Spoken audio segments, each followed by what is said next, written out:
Thank you, Nancy. Lovely to see you. Thank you.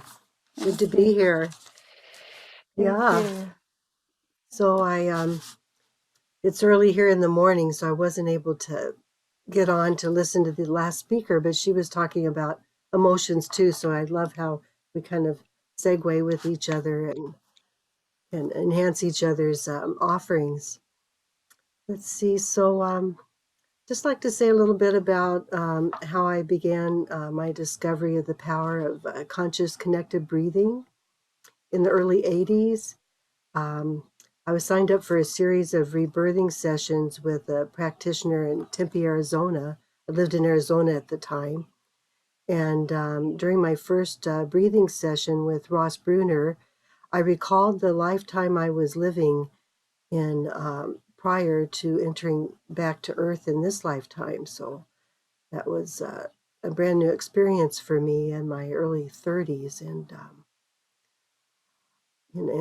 what my awareness was that I was in this heavenly realm with other beings, and we were with the Divine Mother, and it was like I was like floating on a cloud and just in this um, euphoric state with all of us in this state of oneness. And then we were all called back to come back to Earth, and I guess you still may have ego on some of these realms, because I was like, I'll go back if I can be with her.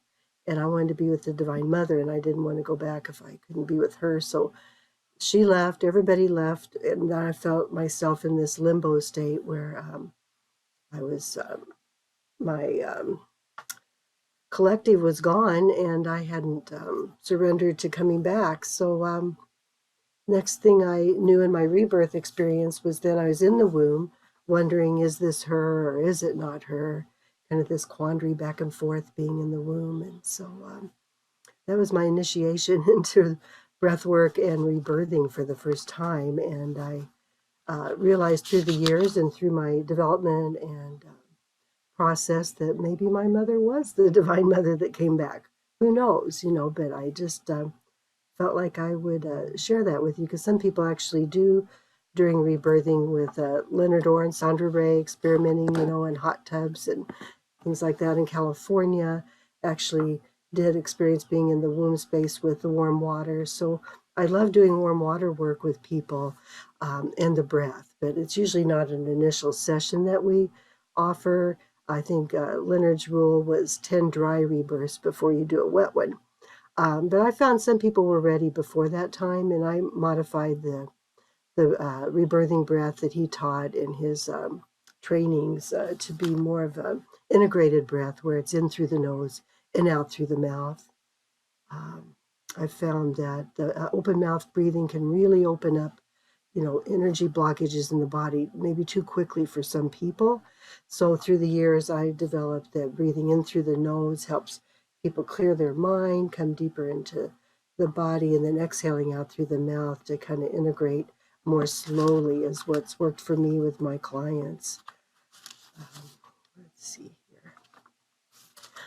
I wanted to talk a little bit about the yin and yang of living, and I realized I didn't type correctly. I wanted to say living and loving, and definitely that's about becoming more conscious in our bodies and in our souls, more of an integrative consciousness. And then we'll lead into speaking about the DNA with the work I've done with Judy Satori, who's a light language healer in New Zealand.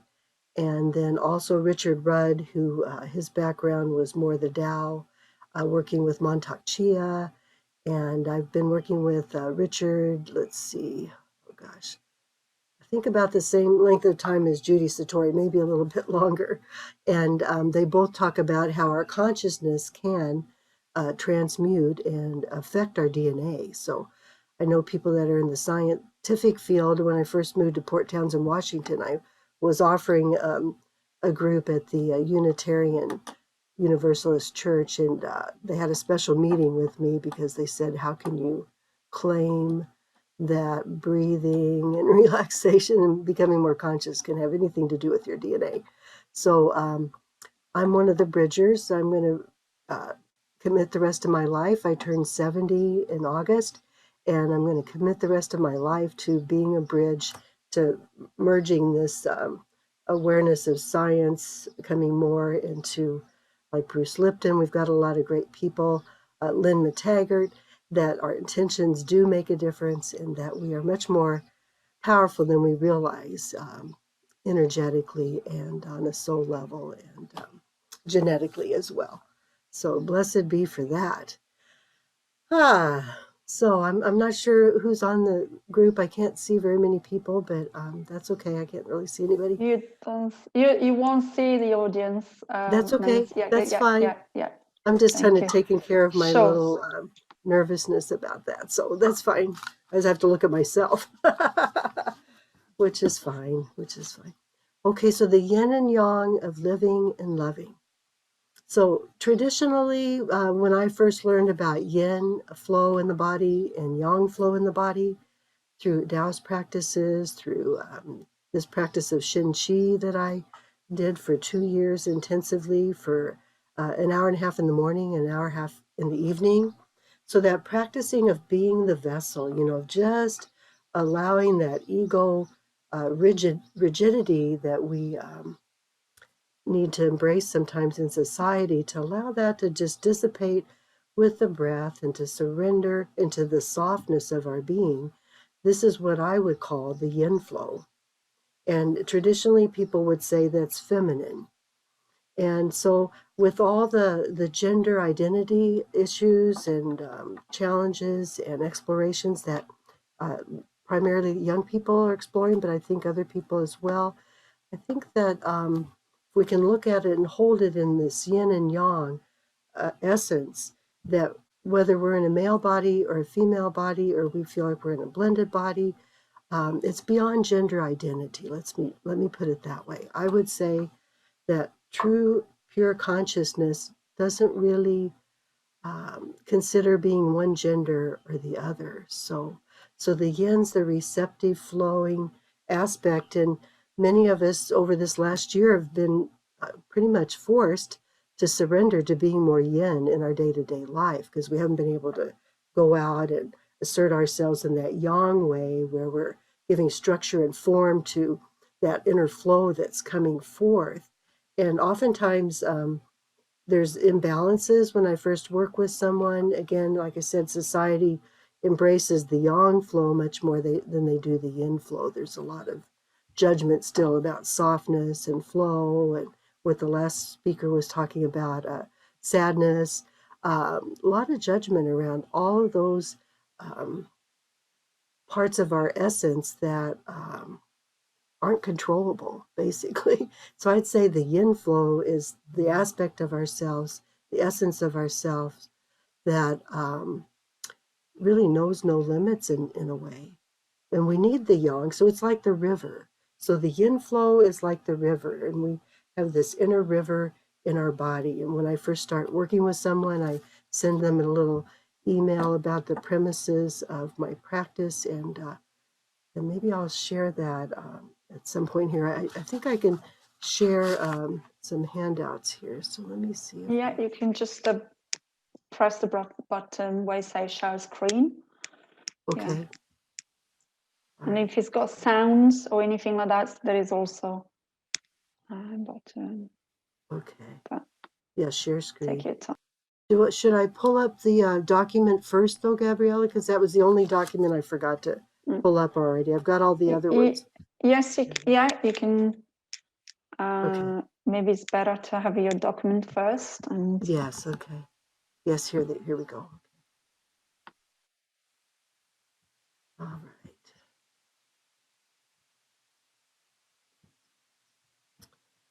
Okay, so share screen.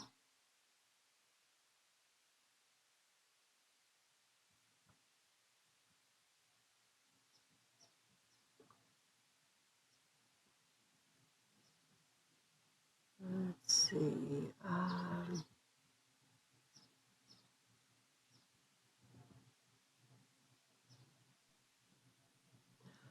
You have a problem to share, or? Right. So I've got the documents pulled up, but then when I come back to Zoom, and it looks like it's not showing there. So You haven't probably shared. That's why we can't see. We can only see you. We can't see any screen. Right. So I clicked on share screen, and then it's not pulling up the yeah. documents I've Oh, opened. So that's okay. what I'm not sure. Can you read instead of sharing? And so maybe, Yeah, yeah, we can do that. good idea. Yeah. Okay. Thank you. Okay. So my practice that I have been cultivating and sharing with people is pure energy integration. And so what that's my umbrella, and then the energy cultivation to mastery.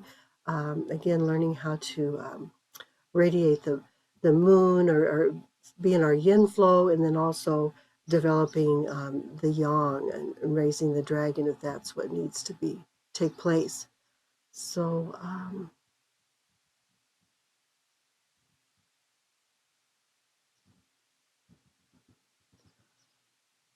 let's see here. So our spiritual awareness can be described and visualized as an inner river of light, love, and deeply felt assurance, a joyful peace naturally arising or blossoming as we practice relaxing our body and mind and allow a deeper integration to occur. No matter what happens in our lives, no matter what the circumstances, we remain ever connected to this inner source of awareness. This awareness is the core part of us that knows everything. It is our witness self, our core connection of divine or source energy in our everyday experience. Sometimes this river can appear to not be flowing. When this happens, we have turned our attention outward. The spiritual counseling I offer gently and powerfully reminds and redirects our focus of life back inside. This turning inward is our true source of counsel and support. So I wanted to do a little guided, just dipping into that yin flow with everyone, just having you breathe just in a natural way. No technique right now, but just nice and easy. But I am going to ask you to breathe in through your nose and out through your mouth, and just try that process, which I call an integrative breath. So we're going to be breathing from the palms of our feet up through our legs in the in breath, up through the belly, our torso, our heart. And the top of that out breath is just relaxing and softening. So we're going to be breathing in through the palms of our feet, up through our legs, our torso, up through the heart, the chest, the throat, and just relaxing on the exhale. So I'm going to ask you to just continue breathing in this way, nice and easy with yourself. You can close your eyes, you can lie down, and I'm just going to read what my acupuncturist sent. I feel like she's a beautiful example of being so in tune with her yin flow, even though she's a very successful acupuncturist in the world and quite savvy in many levels. So breathing in and breathing out. My soul is listening softly for the soaring birds in the breeze. She takes a step in the wind, the sails catching her heart. We listen gently for the songs of the trees and are nurtured by the humming of the creeks. We live in the rainforest in the peninsula of Washington State. When we listen to all of nature and the deep hymns of our creation, she will unearth for us the sweet nectar of our time. Only silence can bring about the ultraviolet plasma that bathes us in relief, sifting through the sun with every cell, every atom, vibrant and lucid. It is only through our imagination that we catalyze our everlasting abundance. In just as a moment, breathing in endless particles and waves, every grain of sand on every single beach, and how dare you quantify this limitless miracle of eternal consciousness They'll count the rays of sun until their final resting breath, while all embody infinity. Written by the sun, dreamt by the moon, and inspired by diamonds deep in the earth, when the lull of the tides and dark of the night withdraw you into your cocoon, it will be time to start anew. When was the last time that you truly stood back and took in the infinite power of nature? Whether it be the loud coursing of the seas at high tide or the awakening of the earth at sunrise, we are truly steeped in magnificent power all around us. There is a dissonance in our society between the power and beauty of nature and the need to harness those powers for growth and profit of our species.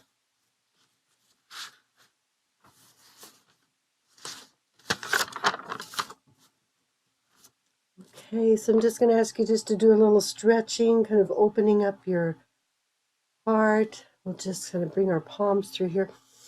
Big in-breath out and ah.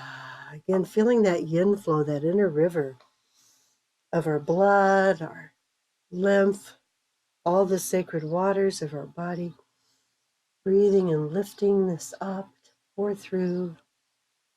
Just feeling that integration between our yin and the yang, that we're not at war, they're not at battle with each other, but we're finding a way to weave them together.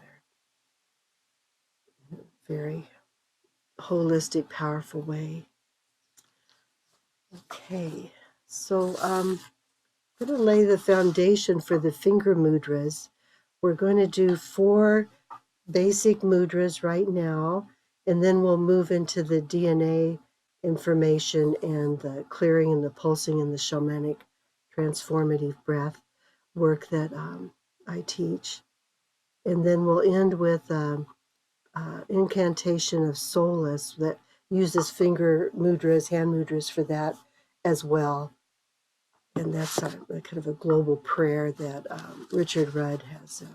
He's a well-known poet in UK, and so I love using his work too. I love sharing other people's writings. I have a lot of poetry myself, but I just felt for this first presentation I would share other people that have touched my heart and my body, and that I wanted to touch your heart and body with.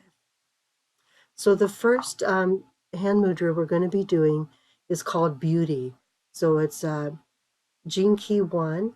And again, the gene keys are based on the 64 chromosomes of the DNA in our bodies. So it's very integrative work. It's not just intellectual. It's integrating astrology, the Tao, the I Ching, and those are the main core. And then also human design, because actually Richard was a student of human design before he got into the gene keys. Okay, so we're going to put our right palm up, and if you want to stand, you can, or you can sit, whichever you're most comfortable with. And I just did this before the presentation outside. So this palm is facing the sun, if you can have it face the sun where you are, or you can imagine that this palm, your right palm is facing this, I'm sorry, no, your left palm is facing the sun.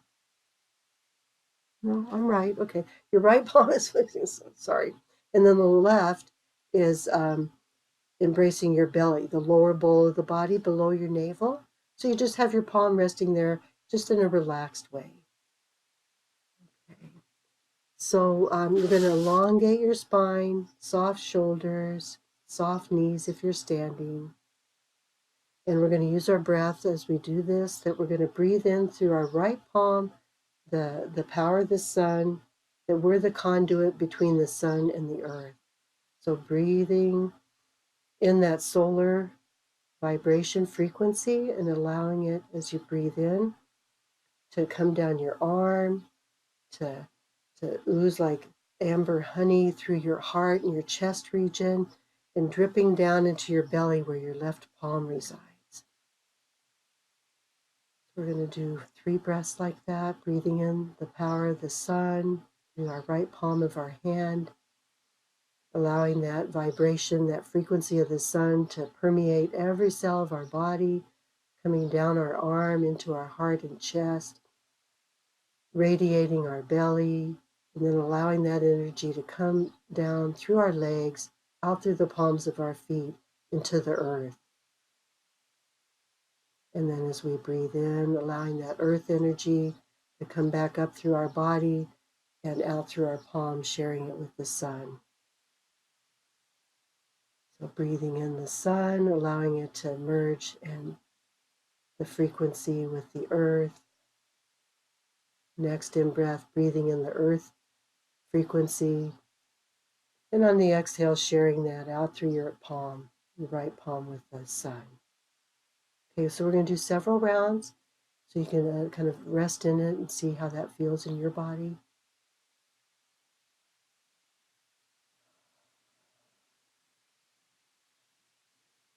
Again, the second breath, then breathing up through the palms of your feet.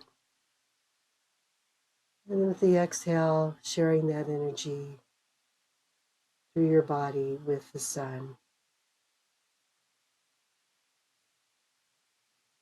And then with your next in-breath, breathing in the solar energy through the palms, your right palm, into your body and sharing that frequency with you.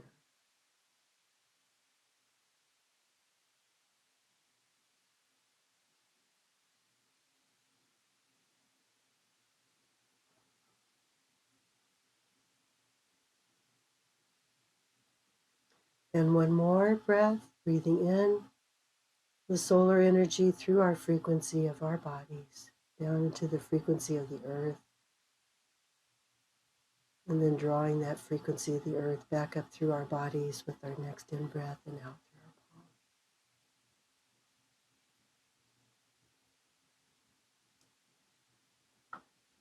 through our palm. Okay.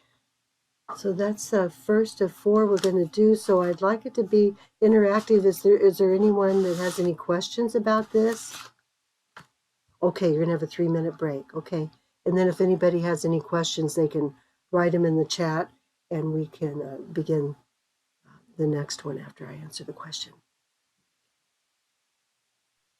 Yeah, if there's anyone would like to ask a question, please feel free. Grace will answer that. Otherwise, would you like to go ahead with your next session, or should we have maybe we can have a little break just in 20 minutes, Nancy? Yeah, it's just I'm wondering for the people that have just been, so maybe it'd be nice to have a couple of minutes break. Yeah, but you go ahead. Yeah. Okay, so I guess I'm not clear. So I'm supposed to go ahead and do the next exercise, but some people are taking a break? Yeah, no, what I'm saying is we can go ahead for another 20 minutes and then we'll have a break for a couple of minutes and then we'll come back. Yeah. All right. Thank you. Beautiful. Yeah. That's a good idea because sitting in front of the computer for a long time really, is not a real comfortable position to be at, just sitting all the time. So that's good. Thank you. Okay. So the next one is unity. And that is the second gene key and the second hand mudra. So I'm going to again have soft knees, palms of the feet and the hands are relaxed and open. And we're just going to, so this would be how your palms would just be relaxed and open in a comfortable position. And again, if you want to stand, because again, sitting all the time in front of Zoom can really kink the hose, somewhat with our energy flow. So the right palm and the left palm are open like this. And you want to allow the energy of the universe, let all the energy of the cosmos into every cell as you're breathing. So we're breathing with our whole bodies and with, of course, our nose. And then you can breathe out through your mouth if that's comfortable. If you want to breathe out through your nose, that's fine.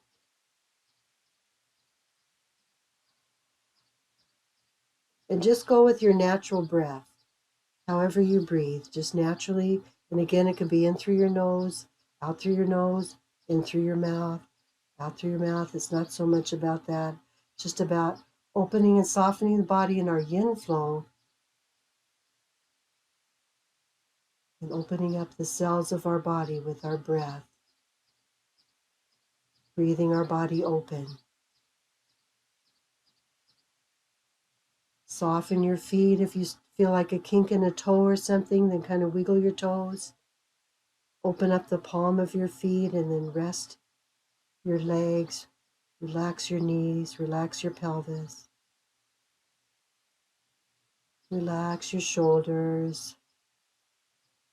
Allow the energy to flow down through your nose, through your mouth, through your crown.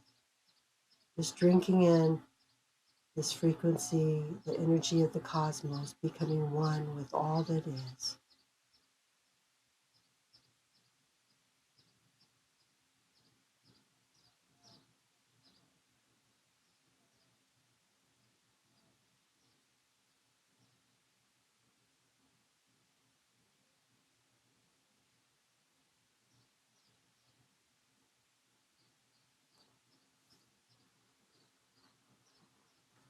And hopefully you're feeling a little bit of tingling. As I relaxed the palms of my feet, immediately I started to feel more of a kind of a tingling or a tickly kind of feeling. And then with your palms too, you know you've got your arms resting in a relaxed yin position when you can start to feel that energetic pulsing that's coming in through our hands and our fingers, because our hands are like jumper cables.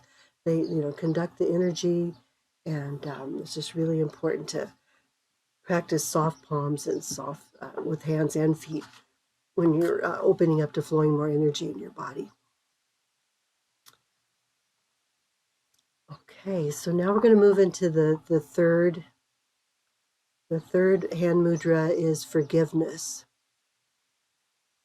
And this is one of my main gene keys in my hologenetic profile, and I feel like for the planet right now, for us to hold this frequency of forgiveness is really, really important.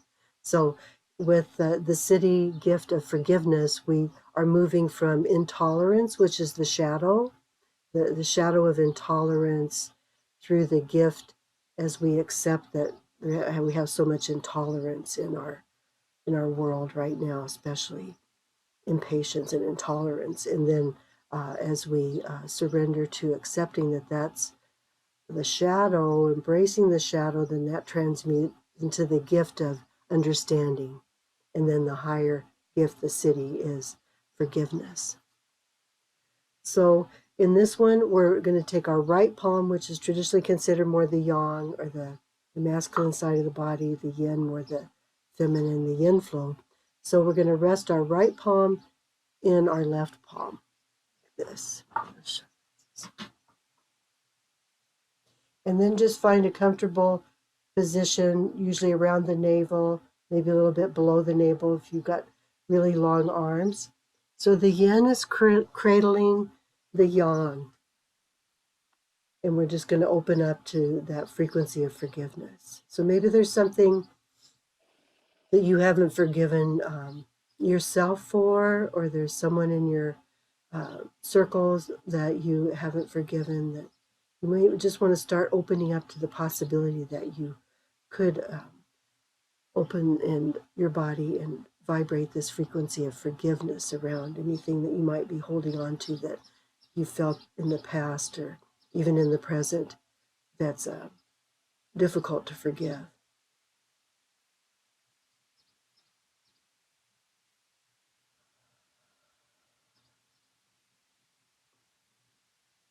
Because as our consciousness expands, we start to realize that, there's really nothing to forgive. But again, it feels like that when we're in our ego mind and when we're operating from our shadow spaces, from our wounded places, which we all have. It can feel like forgiveness is just so far away. But maybe even just moving into understanding, that you're going to set your intention to understand more deeply what is tight or what is tense around that feeling that you need to maybe contract your heart or your energy space around a certain person around a certain quality of yourself or something that you've done in the past that you've had difficulty forgiving yourself for. So just breathing into your palms, cradling the yang with the yin. And again, breathing in a natural way, either in through your nose or your mouth, whichever you're most comfortable with. And then breathing out. Breathing in and breathing out.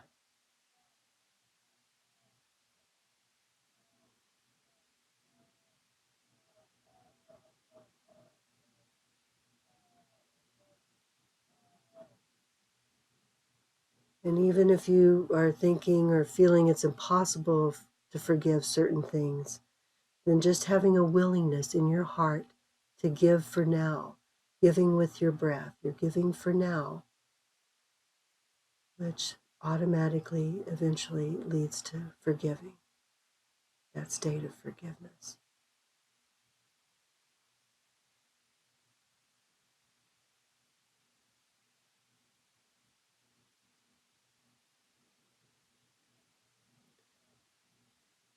Good, and allowing that merging of the left and the right, the yin and the yang in the palms,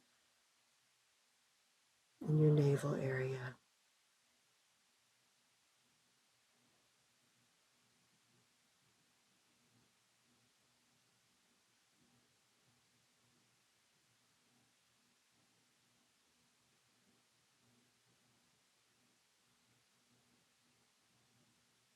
Okay, when you feel ready, then just kind of moving your hands apart, just kind of little light circles with your wrists, one direction, then the other.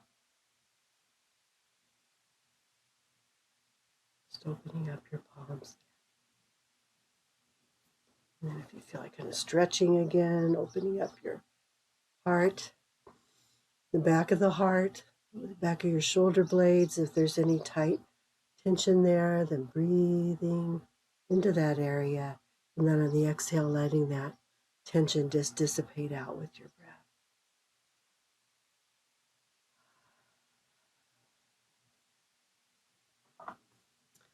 So the fourth mudra we're going to be doing initially, just to introduce hand mudras to you, is bounteousness. This is the 14th hand mudra of bounteousness. The shadow of bounteousness is compromise. And we've had to compromise a lot around a lot of things this last year. And so then again, as we surrender to sometimes compromise is necessary, or not judging compromise, but realizing that there's some things we cannot compromise about. Then what flows through is the gift of competence. And then from the competence is the higher gift, the spiritual gift of bounteousness. And I think that's something that we can all benefit from focusing on with our breath and with our mind and our hearts and our whole integrative field of being. So for this one, we want to put our right palm on our belly, and then the left palm over the right. And we're breathing into this, tuning into this deep core prosperity, deep in your belly.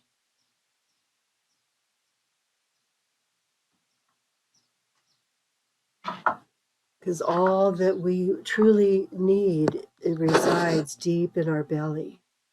So tuning into that sense of great abundance that we have here in our bodies, in our being, in our field, and in being eventually able to express this out into the world.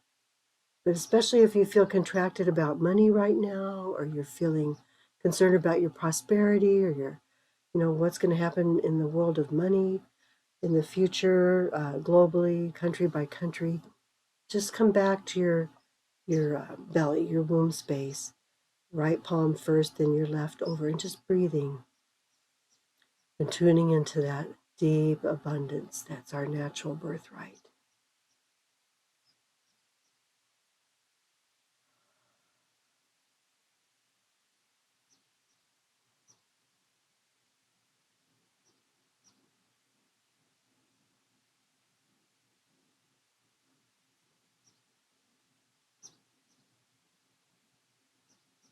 That's it. And allowing your belly to expand on the in-breath and contract on the out-breath. And just feeling that cornucopia of unlimited abundance in all areas of our lives. An abundance of creativity, an abundance of solutions that will just automatically start humming in our bodies, just trusting our ability to transmute any scarcity or poverty consciousness.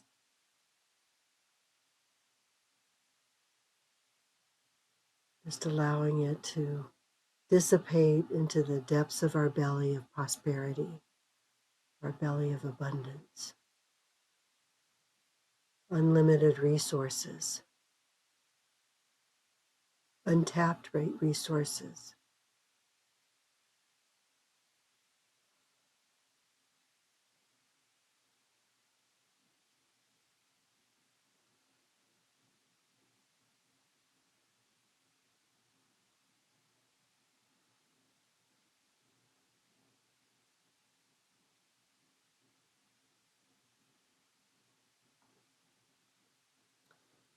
Okay, and a few more breaths, and then just naturally bring that mudra to a close. And again, letting your palms part. Mine got really warm, almost a little perspiration. So again, you know you're generating more chi energy when your hands start to warm up. You start to even feel a little moisture. So I'd like to know how that was for everyone. If you wanted to just touch in with me before we take a break. Did anybody have any questions about that or any comments, feedback? It was beautiful, Grace, and let's all listen to see if anyone from the audience would like to share on the chat box any questions. Okay, Antonia. Yeah, so amazing how through this exercise we can actually tap into our emotion and balance the energy of the emotions that we have. Yeah, thank you for clarifying that. I didn't really talk about emotions that much, but definitely energy. Emotions are energy in motion. So as long as we don't get paralyzed, but I know there's a lot of fear still in the collective field. So when you start to feel that kind of like shakiness in your heart or kind of like a fear response, just taking care of yourself. You could be at work and of course a lot of people aren't working still, but or with family members, and still touch your body with your hands and breathe. And it's good modeling, excellent role modeling for children and teenagers too, that there's no better time to start grounding in our own bodies and trusting our own bodies and our own innate intelligence and our own healing ability of our bodies and our connection with our source energy. And the more grounded and centered we feel that flow in ourselves, it's such a gift for everybody else that comes into your energy field, that they can feel that, oh, this person is more grounded or centered. Then it actually, we're like chameleons. So if they feel your centeredness and groundedness, then that makes it easier for them to, okay, bring that energy down, that worry, that anxiety that can sometimes get locked and create headaches. A lot of people complaining about headaches, the intensity of the energy that's coming onto the planet right now, to the photon belt, and this intense energy. It's full moon this morning, and oftentimes women with their rhythms, with your menstrual cycle, and men have cycles as well. You just might be more emotional this morning, just more sensitive and feeling a lot. And this is a way to use your hands, use your body and your breath to just allow yourself to be in the energy, in the emotion of the energy, and it will clear. Yeah. I don't see any questions. Yeah, So, okay. So let's have come back at 16:45 in 4 minutes. Okay. And yeah, thank you.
Back to you, guys.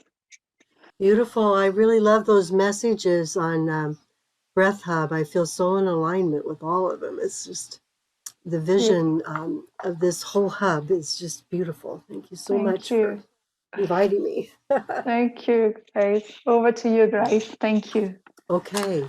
So I wanted to speak a little bit more about emotions and polarity, work with emotions. And I worked with a man named Marcus Daniels who has really powerful integrative workshops around this. And I just like to share again, I had a handout, but I can't seem to be able to manage to get it up on the screen to see it. So if anybody wants any of these handouts, I'm happy to send it like a PDF form or a Word document to Antonia to share with anybody that would like to have it, or put your email in there and I'll send it to you myself.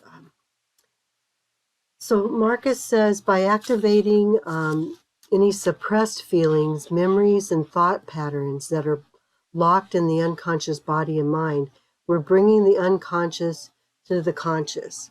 So I feel that breath work does this automatically without any thinking, that as we learn to breathe into our bodies and soften on the exhale and really tune in to what's happening inside, it automatically brings the unconscious to light. I'm actually working on finishing my book that addresses this, that your breath is a portal, bringing the unconscious to light. And really that is what I feel from my experience over the last 30 years.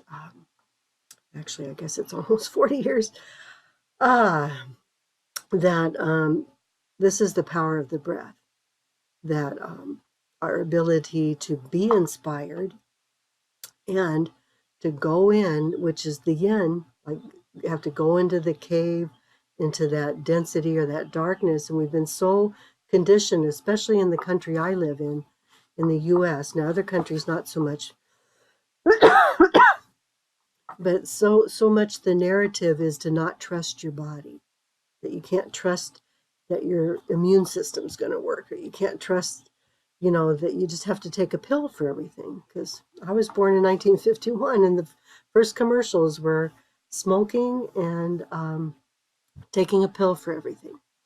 So for me, I just felt there was something off with that. And I just, early on in my life, I guess because I was so emotional, I had a lot of emotions and a lot of challenges in childhood, which like a lot of us do. And then that culminated actually into a murder in my family. So that was what happened when one family member murdered another family member. I had to I had to go inside. I had to bring that unconscious, make it more conscious to find a way to forgive, myself, the family member that died, the family member that took the other person's life. And that was the beginning of my journey of finding healing modalities and ways to find peace again, or to be able to, still be in love and not be contracted into suffering and sorrow and what felt like a bottomless pit of grief.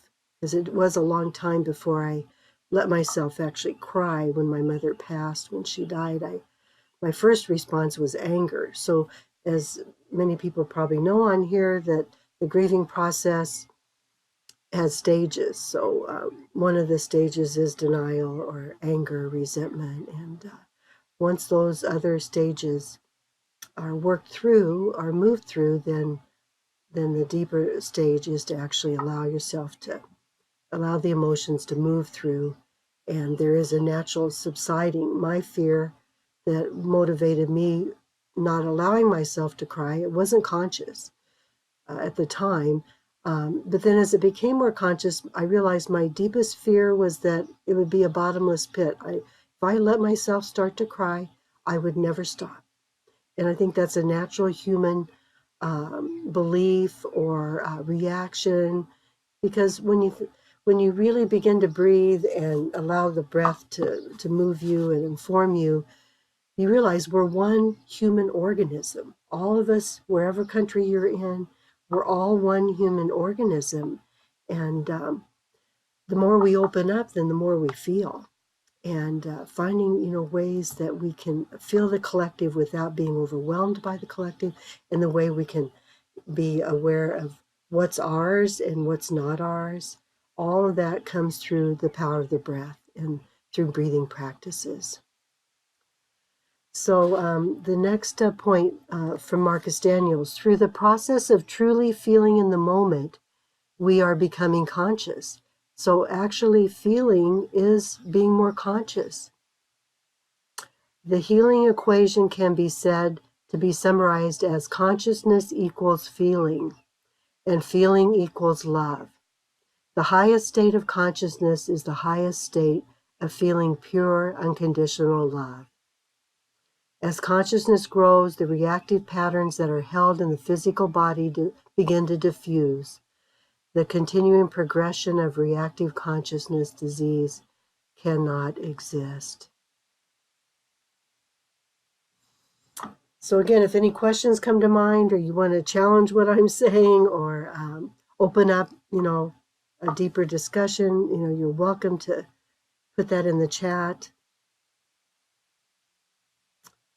So I've discovered in working with myself that, we often want to think we're just everything stops here at the body, right? Or like where my body stops, then everything else is something else. Like even with nature, there's like such, for many people that sit in offices and don't go for walks, or don't notice the sky, or can't hear the birds because they're in maybe like a real high-rise building.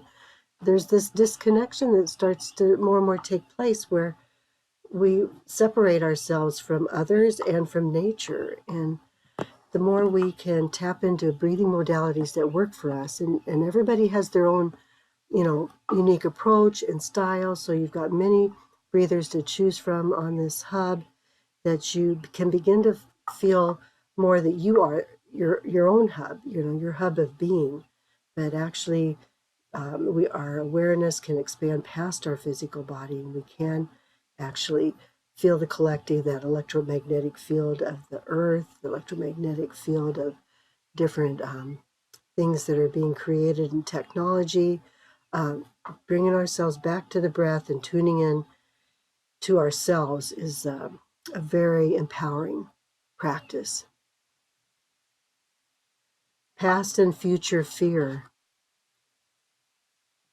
The only reason the past can repeat itself is because there is part of its experience that has not been fully felt without reaction or judgment. So I would say this is definitely the process of forgiveness as well, of ourselves and of others, and of what we've judged outside ourselves, like just maybe how certain countries or people have handled the pandemic. So again, we can breathe into that reaction that we might have, or breathing into that judgment that we have about how things were handled. And because again, if we don't do that, then we're just adding to the resistance. We're adding to the polarity that is dividing us and continuing to separate us from what's really true and what's possible. That we can resiliently not only survive what we just went through, but we can thrive. We can actually have the life we've always dreamed of as things become chaotic and things appear to fall apart outside ourselves. Holding that center ground of the yin yang symbol, of the infinity symbol, finding that middle ground inside where we're not taking a side anymore. We're not saying, okay, people that got vaccinated, they're right. People that don't, they're wrong. I'm not taking any sides on that.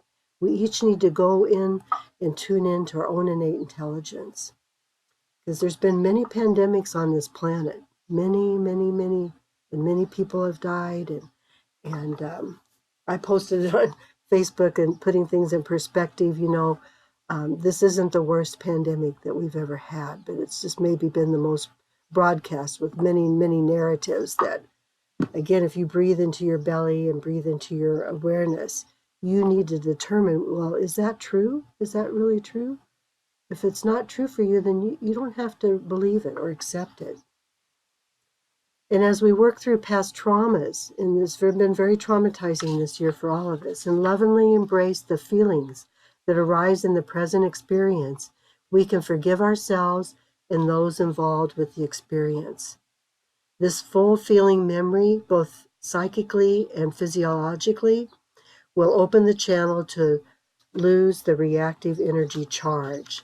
When this charge becomes neutral, this part of life can be fully assimilated, bringing us back into one being. The anticipation, okay, so I'll stop there because that's the past stuff. Because again, what's happening is a lot of us are getting triggered, our past traumas that are stored in our physical bodies, in our emotional body, in our soul body. We're a multi-dimensional being, and traumas can get stored, especially because we couldn't deal with them at the time, right? We weren't able to cope. So the human being has this ability to kind of put that. My sister used to say she had a place like a little attic, like something that she couldn't deal with. She just put in that attic and just shut it away. When I was writing a book about her childhood, that was her response to giving me any feedback on what she remembered. So again, some people don't even remember their childhood. Maybe that's a blessing because again, there was too much to integrate at the time. But if you learn these gentle breathing practices, these powerful breathing practices, they can really open up this whole new world that you realize, oh, as things come up for clearing or up for integration, I don't have to be overwhelmed by it.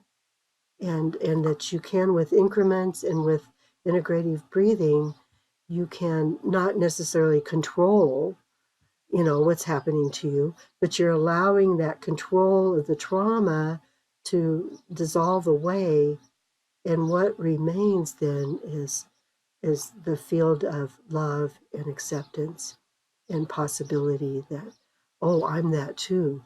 And then with that evolution and development of consciousness, then we can learn to hold both the dissonance in both hands. So we can understand the fear about pandemics and viruses that motivate someone to get inoculated, and we can hold the understanding and the compassion for people that don't trust it and don't feel like it's the way to go. Again, we can hold both of those in the palms of our hands when we're more consciously integrated with polarity. So the polarity is pretty much the narrative in the big news. So choosing not to watch the news, I think, is a really good idea. And finding your own sources of information that you feel are true for you is a really good idea right now.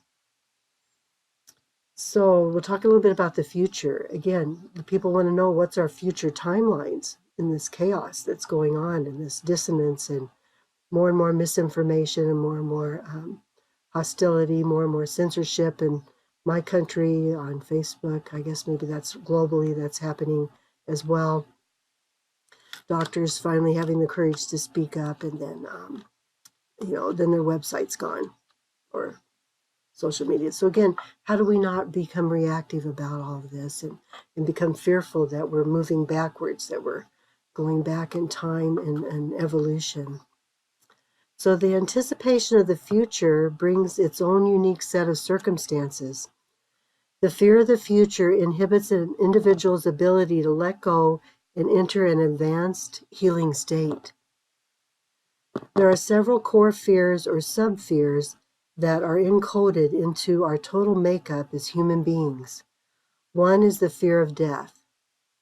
This may also be understood as a death of the ego and our identity with the world. So that's definitely gotten triggered and stimulated over this last year. When you think about what would motivate people to go and buy way more toilet paper than they can use, survival mode, fear, survival mode, fear of death. Go hoard toilet paper. It's again, it's human nature, not to judge it, not to criticize it, not to have an opinion about it, but just to see the bigger picture, to have more understanding of why we do what we do as a humanity. Even though an individual may not have a conscious thought about fearing death, this fear exists as a deep feeling or conditioning pattern. The activation of this dying process in therapy in itself is a type of rite of passage to feel our spiritual divine presence. Because our spiritual divine presence, my experience has been as a witness and as a person having that experience myself, that that essence of us is eternal. That does not die. The essence of us is eternal. Our physical body may fall away in this lifetime, but who we truly are does not. Who we truly are continues. And that's been my experience, thanks to the breath work, thanks to hologenetic repatterning and holotrophic breath work with Stan and Christina Groff, and realizing that we're multidimensional too. My first breathing experience with them, experienced being in another lifetime at the same time I'm in this lifetime. So there's so much potential with what we can discover with our breath work. Okay, let's see. Some people have a fear of becoming crazy when they start to let go of their ego control of their mind. This fear is worse than the fear of dying, because it means we are stuck in limbo, unable to escape the craziness, even through death. And I actually had an opportunity to go through that fear as well. And again, it was the breath work and becoming more conscious of my patterns that I was able to dissipate this fear. The third fear, and most common one, is the fear of exploding into a violent rage, even murdering, because the dark side of our personality no longer has boundaries. So I think we're witnessing this in the world today, and thank goodness other countries don't have as many guns as we do. But again, people shooting each other, and then these automatic weapon weaponry with the guns triggers a lot of fear, especially in this U.S. Culture. So I'd say that'd be like the extreme example of rage, coming out uncontrollably. And then there's different levels of that as well. But once we can move into many spaces of fear with safety and love, we can surrender to the inner healing power of the divine life force energy. As we expand into the light, we also expand into the darkness. The more light there is, the more darkness there is. And again, finding a way to integrate these two aspects of our awareness and our fields become more into harmony with each other. And the breath work, I would say, is the quickest and easiest way to begin to integrate the light and dark of your being. And also to breathe into that core fear, if you are in touch with it, of just, reacting, becoming a nuclear reactor, so to speak. So again, allowing little feelings to come up in increments, noticing, oh, I'm really feeling enraged right now. I mean, there's a lot of things to be enraged about right now on our planet. And so finding ways that we can honor that energy moving through us and not judge it, not make ourselves not wrong, not isolate ourselves, but to find a way to breathe through it and breathe into it. And finding breathing buddy is a great idea too. So I'm going to start encouraging the people I've worked with in the past to consider having a breathing buddy, that someone that can hold that space for you while you breathe into what feels unmanageable or that you might become uncontrolled about. Once we can move into many spaces of fear, with safety and love. So you have to have the safety and the love to open up this deeper core raging feeling. But any fear is ultimately the fear of letting go into these many aspects of ourselves. This very powerful multi-layered mechanism called fear resides in every pain, in every contraction of the body. When an individual becomes stuck in his or her pain, any healing technique that uses awareness touch will activate the love and safety necessary to surrender deeper. Within healing modalities, to touch is to love. This process will also activate the surfacing of any suppressed experience, and so again we have the opportunity to move into a higher state of healing. As we live in the physical body, it is the body itself that is the key to all levels of healing. By working with the physical body, we can access every process necessary to bring about advanced states of healing. Okay, so I'd like to do a little breathing practice with this. So we're going to place our palms over our heart. Again, right palm under left, cradling our hearts. We're going to breathe into our hearts now, and breathing into all four chambers of your heart, as well as the back of the heart between the shoulder blades. Around T4, T5, and T6, the thoracic vertebrae, that tends to be an area where people have a lot of tension and tightness. So it's where we're trying to control or hold or contain what we might be feeling. We don't even know maybe what we're feeling, but we've tensed so we don't know. So breathing into these areas, then you can start to tune in and find out what's there. What am I feeling there?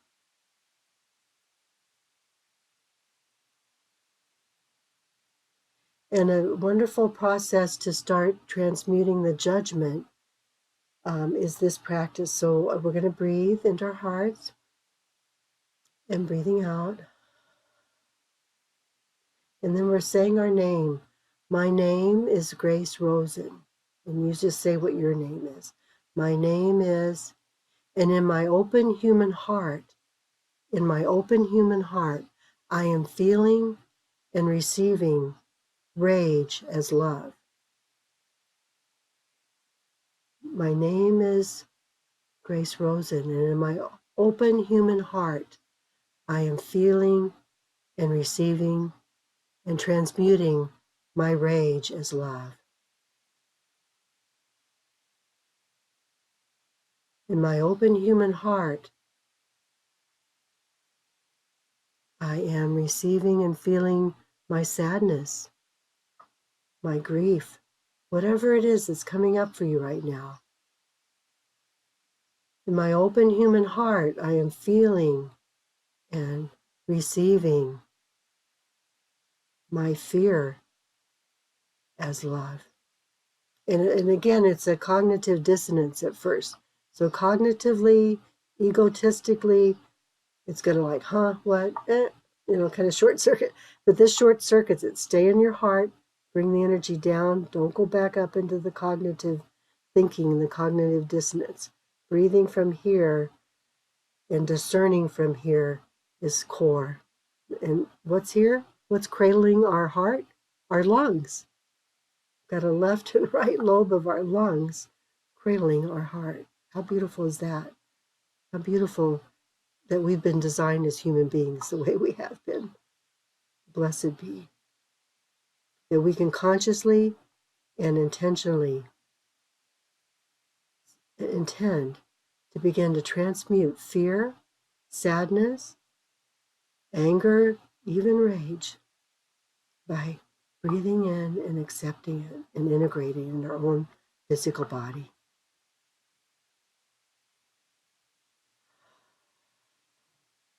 Because our intellect is a non-feeling body. It produces no feelings at all. As I choose intellect before my heart, I tell myself I am feeling. Illusion and separation is created. I falsely tell myself I have sensations or true feelings. But the nervous system's like a sensation body. It's housing sensations of feeling and love. In energy medicine, the nervous system, not the heart, is usually our monitor and access for feeling and love. The nervous system cannot authentically feel, though one can have sensations. Being in the nervous system is still a separation from the moment. Like the heart, the nervous system houses all our experiences and memories. Unlike the heart, which can only tell the truth, the nervous system tells the truth in fabrications. If nervous system is your refuge, false experiences can be processed, so truth, and then growth cannot occur. So I think this is what we're witnessing with some people right now as well, is that we've kind of gotten lost in our nervous system, right? Because all that narrative and all that's been shown on the news and broadcasted on radios and however you access your news on the internet, it's so easy just to go into our nervous system. So again, the power of the breath helps us include our nervous system, but to not get lost in our nervous system and lose the sensation of feeling, and just going with the armoring, the protective practice of the nervous system to, again, we have two aspects of the nervous system too. We have the parasympathetic nervous system and the sympathetic nervous system. So again, the sympathetic nervous system and the parasympathetic nervous system is the same as the yin and the yang of our being, in alive and in loving. So how beautiful is that we find that we need to do things with both. So to activate the parasympathetic nervous system, looking at nature, that even apes and monkeys, they go down to the river and they just sit in the morning and they just gaze at the dawn. Or maybe you feel drawn to at dusk, go and sit out and watch the sunset. Again, you're not only just opening to seeing beauty with your eyes, but your nervous system can start to come more into alignment so that you can drop down into your heart and feel your feelings. And then the sympathetic nervous system, like being able to laugh and play music. There's just so many modalities that you can do that can stimulate the yin and the yang, or the parasympathetic and sympathetic nervous system of your body and being.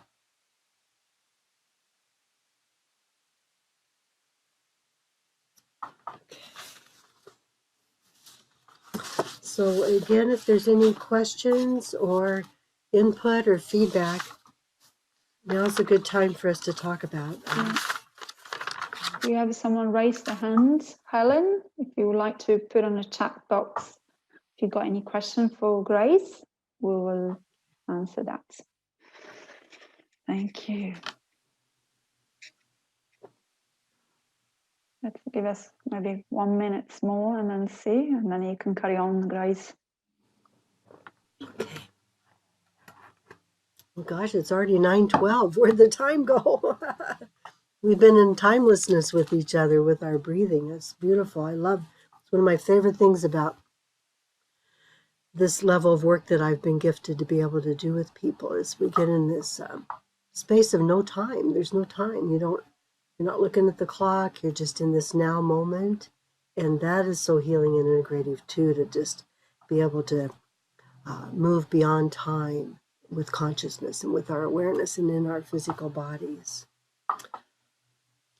Okay, so I'm going to talk a little bit, just real briefly, about pulsing and merging. There's shamanic practices. I studied with Dr. Ray Stubbs, he lives in Tucson, Arizona, and I just happened to be in Arizona this week. So I may give him a call. But he just intuitively started working with these Incan shamans. And then, there's different tribes in South America that they recognize special abilities in children even before they grow into adults. And they're actually, excuse me, part of their development of their abilities is to be in a dark cave, like to actually be in a space where they don't have all the outside stimulation of the five senses. And that helps them to develop their deeper ability and this ability to communicate in a deeper network or deeper web of energetics that we all share, but we're just not conscious of. So when Ray started working with them, the shamanic work I was doing with him started to shift into doing more oneness practice, and we did it for quite a few years. I don't know if he's still offering it. I want to find out, but I love being part of a group. So again, coming together with at least a buddy or a circle of people that you can add to the field right now, a sense of oneness, a consciousness of oneness, of merging, of pulsing through the polarity. It contributes so much to the planet. You may not be able to go physically demonstrate or write a piece or have the courage to do YouTubes or whatever, but you can set your intention in your body through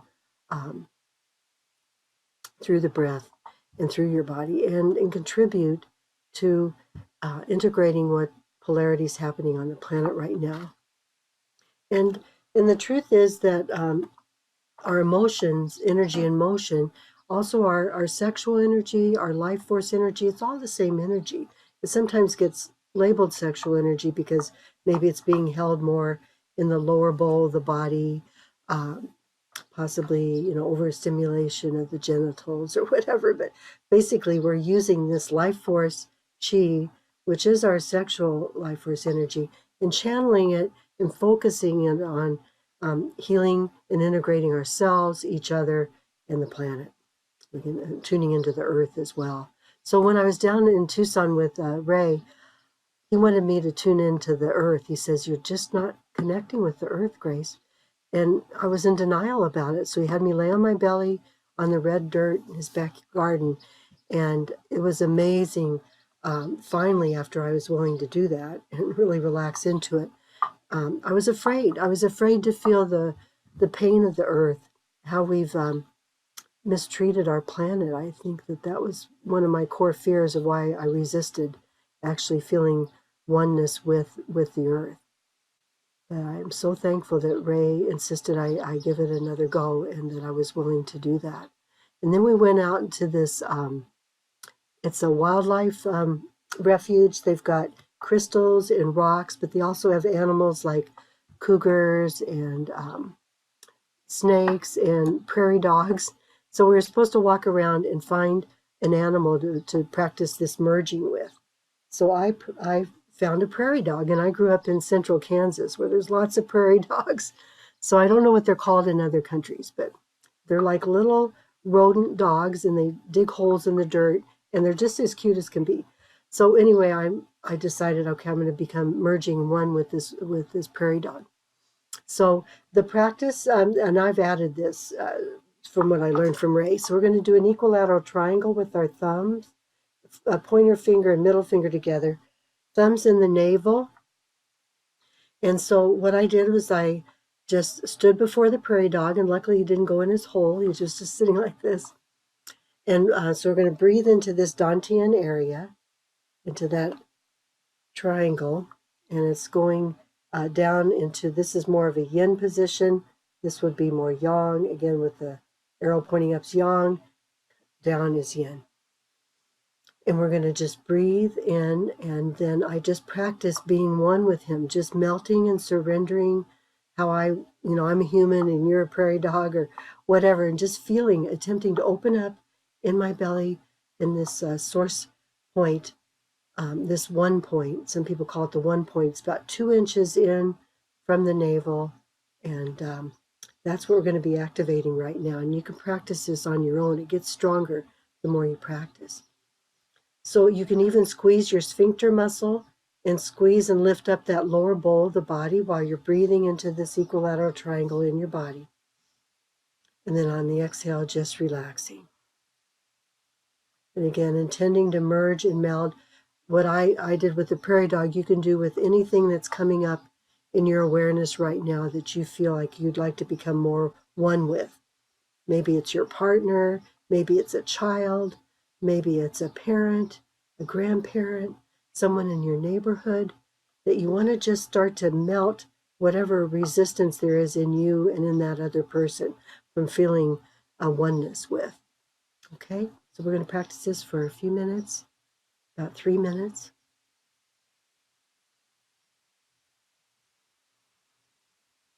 And again, you can amplify the energy by using the muscle contraction, squeezing your sphincter on the in-breath, lifting that lower bowl of the body that houses your ovaries and all the sexual organs and the intestines.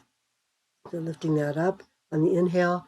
On the exhale, you just relax into that still point or that one point.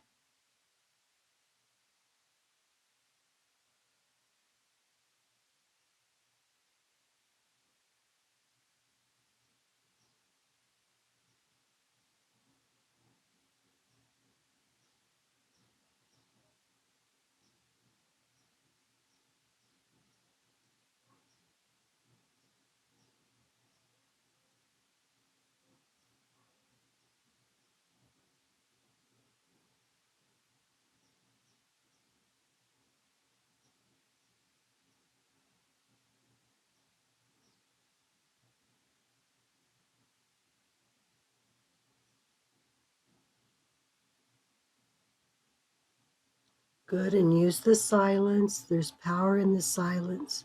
There's power in your breath. Keep going. We've got another minute or so. Don't give up, even if you don't feel anything in your sensation in your nervous system. Trust your body, trust your mind, trust your breath. You can do this.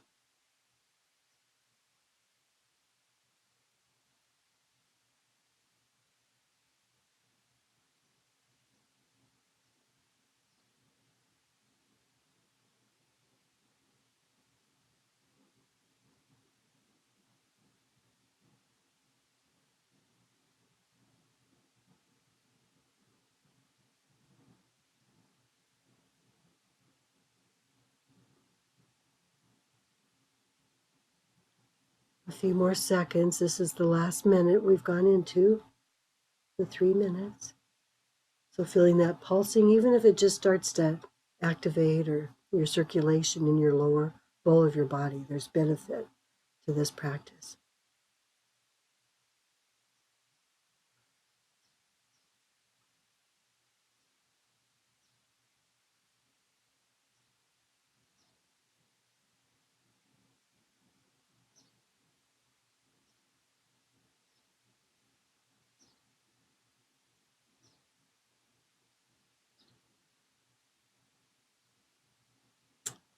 Okay, so that's the culmination of the 3 minutes. So hopefully you started to feel maybe a little pulsing in the body, maybe in your fingertips or in that dantian area or the still point, the one point that you were putting the focus with the intention of the triangle. Again, triangles are powerful because they give us a focus. So visualizing the triangles helpful. And as you continue to practice, you will begin to feel a pulsing in your body. And this pulsing is vital. And again, it integrates our sensuality, our sexual energy, our life force energy, which starts to wake up and activates dormant static energy in this area. This clearing and opening energetically creates our tantrified state of being or energy field around us, our aura, maintaining our physical, mental, emotional, and spiritual bodies via core source energy, movement, and pulsing. The pulse has the potential to feel, maintain, and nurture ourselves hormonally through our nervous system, circulatory system, and our immune system. The blueprint based, it becomes affects our DNA and our integration. Okay, I forgot to talk about the DNA. Let's see. I've got a few minutes here. Yeah, go ahead. Yeah. Okay, so the lesser known properties of DNA. DNA is a superconductor electrochemical phosphate that conducts electrical energy charge in and out of our system. It's like a super sensitive system. So it uploads and downloads and stores data, captures and weaves light, like the biophotons that are coming down on the planet right now. It draws light into itself, releases and stores data as light holograms of the past, present, and future. So it's basically a holographic universal conductor. That's our DNA. And this is based on research with quite a few people. So again, if you're interested, let me know. I can send you this. 2, the DNA is a wormhole, a vacuum that sucks in light that creates toroidal shapes and spontaneously spirals into a centropy. It unifies the cosmos. It can harmonize with universal patterns and allow consciousness to travel beyond space and time, which I was talking about earlier. 3, the DNA is an open system, plasticity. That's Bruce Lipton's term. Converts frequency of quantum environment into cellular membranes. Expands and contracts according to attitude, emotion, and thought. User-friendly, simple, programmable, binary language. 4, epigenetic influences that can affect the DNA, the environment, urban and rural, celestial, solar radiation, cosmic rays, stars, sun, awakening force for pure light to be absorbed into our DNA. Attitudes, diet, lifestyle, crisis, war, opportunities for breakthroughs, individuals, ideas, work of art, film and music, technology, invention through the internet, born with DNA, reshaped computer, political systems, social structures can free or trap us. 5, DNA bridges the past, present, and future, a timeless wormhole of consciousness. Ancestral memories can be retained through the generations of epigenetic transfer, or like seeds of trauma. So that's been coming out in the collective. You've probably seen that on social media, talking more and more about trauma and how what we're all going through now is a perfect opportunity to start to integrate, release, and that trauma, that collective trauma of our ancestry and of our humanity. Fractal architecture of non-coding DNA may hide deep karmic memories, crisis, talents, or even peak experiences.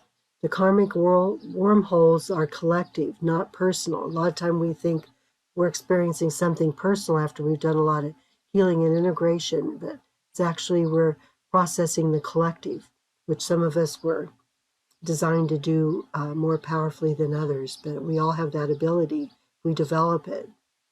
Cross-species memory of mitochondrial DNA unites all creatures as a single consciousness, like I experienced that oneness with the prairie dog.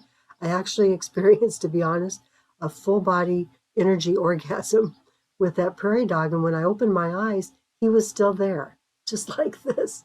And I just felt this oneness between us, and this, like I said, a cellular tingling of energy through my whole body, an orgasmic cellular experience by just practicing for 3 minutes to be one with a prairie dog. So what's possible beyond that? That's just for practice. 6, DNA to make quantum leaps, single-celled life becomes multicellular life. Genetic forking of the species, quantum leap of crisis, a meteorite hitting the earth, a whole fractal of human beings awakening. 7, human DNA is ever-changing, the human evolution approaching hologenetic union, increasing our sensitivity to other dimensions, subtle bodies. In indigenous people, the sensitivity can be more refined, triggering hormones that manifest our latent higher capacities for awe, love, wisdom. An example would be our heart opens and our mind begins to operate differently. Higher purpose to bring about collective consciousness. DNA, deoxyribonucleic acid, that's what it stands for. Deoxyribonucleic acid, that's actually a multidimensional programming software for higher consciousness. And the synthesis of hormones that alter your physical body to transcend, unlocking hormones latent for higher capacities. If we go through deep enough, new hormones begin to be released.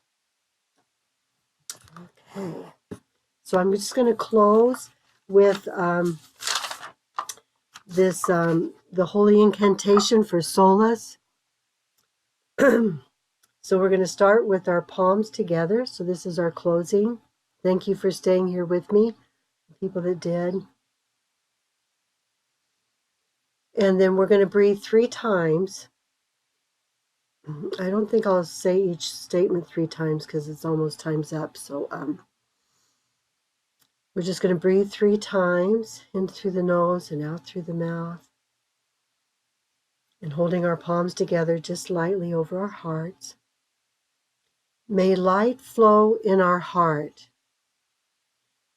lending us the grace to transform all fear.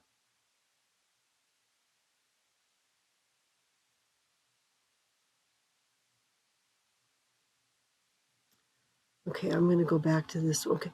May love pour through our soul, binding us together as one. So we'll start there. This is the mudra for that. May love pour through our soul, binding us together as one. Breathe in between each statement, and may love pour through our soul, binding us together as one. And one more breath. Then cupping our palms towards the screen, may light flower in our heart, lending us the grace to transform all fear. Breathe. May light flower in our heart, lending us the grace to transform all fear.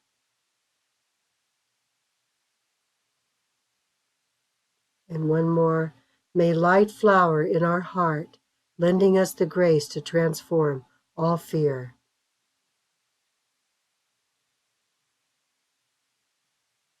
And now, palms on the belly, again, right palm under left over your belly. May warmth radiate our belly, bringing prosperity to all. May warmth radiate our belly, bringing prosperity for all. May warmth radiate our belly, bringing prosperity for all. And this one is kind of like the church and the steeple. So we're opening our palms and bringing them together like this. May purity shimmer in our bones. filling us with the light of the stars. May purity shimmer in our bones, filling us with the light of the stars. May purity shimmer in our bones, filling us with the light of the stars.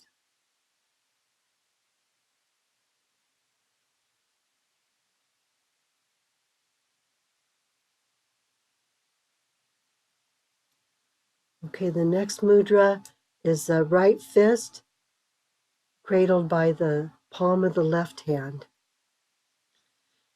May kindness resound in our voice, softening the way that lies ahead. May kindness resound in our voice,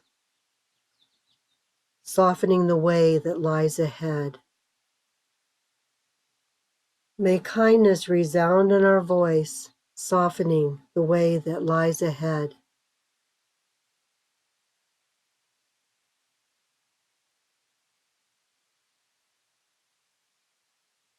Okay, and this next one, may clarity shine through our mind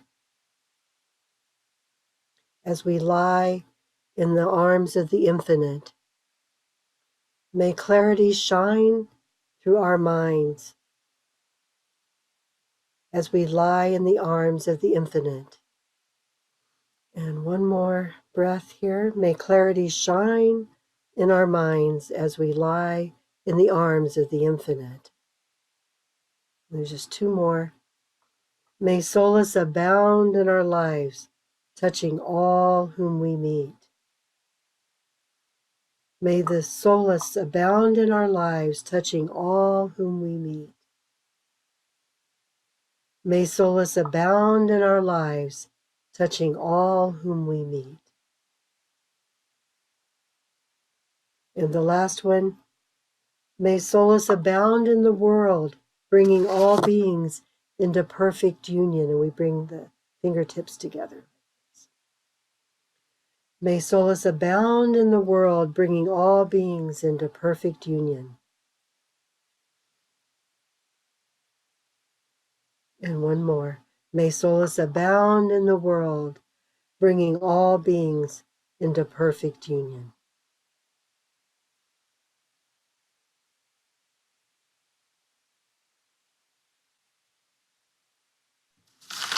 Okay, sorry that ran over, but Don't worry. Thank you, Grace. Thank you for your wisdom and knowledge. Really appreciate. We just got one question and then we'll close with you, Grace. I have a question from Ellen. Say, I've been spending a lot of time focused on my body, thinking I am feeling my nervous systems. I follow sensation. I like what you have said about the nervous system feeding me different information than my heart. So how do I know if it's nervous system or heart I'm listening to? yes, that's really an excellent question. And to be honest, I'm still discovering that myself. I went into sensation. Those of us that have had a lot of trauma that we've experienced early on, we automatically go to our nervous system. So what I would suggest, and who is this? Ellen? Is her name Ellen? Okay, Ellen. Yes, Ellen, yeah. Okay. So what I would suggest is, again, sometimes we notice the sensation first, and there's nothing wrong with that. But what the polarity work of Marcus Daniels and what I've kind of modified in my own practice, what I'm encouraging you to do is to, feel the sensation, but don't get lost in it, and don't focus on the sensation. Basically, breathing the sensation in and then coming back down into your heart. So it's real easy to want to go into the mind again to interpret what the sensation's telling us, but especially if it's like a sharp pain or it's a tightness in the body, I suggest breathing into it and honoring and thanking, being very thankful to your nervous system that it's working as well as it is, in spite of what might still be stored trauma, or it could be collective trauma, depending on how much work you've done, Ellen, with this. and then bring yourself back to your heart. And I'd say what I do most often, then I right palm on my heart, left palm on my belly, my womb space, and I breathe into those two areas. And that automatically brings me more into the core, into that flowing river of the yin flow. So in that yin flow, flowing river is going to soothe the nervous system automatically. So your breath work and the softening your body and relaxing and lying in a prone position if you can, and just allowing that nervous system, alert system to come into balance with your waters of the flow of the body, the parasympathetic and sympathetic nervous system. That would be good practices too, to do practices with both. If you may find that you haven't been laughing very much, or you maybe haven't been singing or looking at beauty that much. So, finding things that really resonate with you that can amplify your sympathetic and parasympathetic nervous system coming more back in alignment with each other. That would be my response to your question. And again, if anybody wants more information, you can email me and or call me, and I'm happy to go over it with you in more detail. Thank you so much, Grace. Thank you for being part of this lovely event festival, and enjoy the rest of your day.